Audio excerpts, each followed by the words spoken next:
Umpisa naman tayo mga idol. Puto-puto na naman tayo ang kahoy para sisibakin. Yan lang kayo mga idol. Nood lang kayo mga idol. Puto naman tayong kahoy.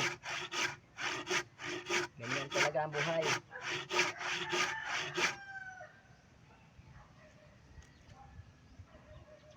Dami bang makarelate ito mga idol?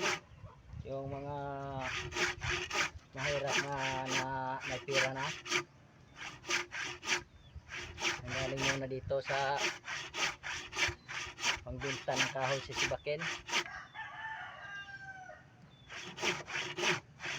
Share na lang yung mga video natin mga idol kung ganahan kayong idol para naman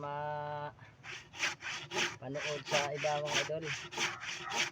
Ito talaga yung buhay mahirap. Putol-putol ng kahoy para makabinta. Makabili tayo ng mga kinahanglanin natin sa pang araw-araw. Matagal itong proseso mga idol, basta ganito nga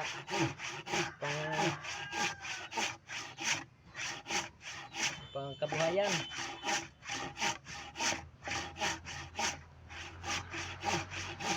Tapos ito pagputol-putulin, sibakin na naman. Tapos pagsibak, tatalian naman para tag 10, tag 6 mga piraso. Ganyan talaga yung buhay na mga idol, no?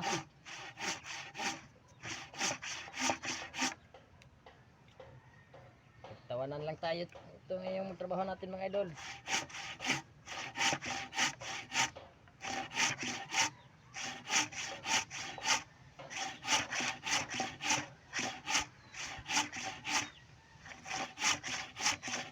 Share lang yung mga video natin mga idol para may makapanood.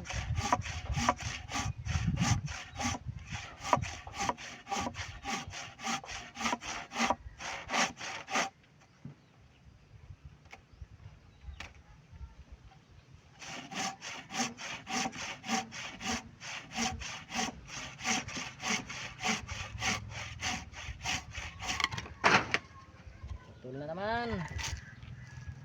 Okay mga idol, at di lang natin habain yung mga video natin. Thank you, salamat po. Pag-share lang yung mga video natin.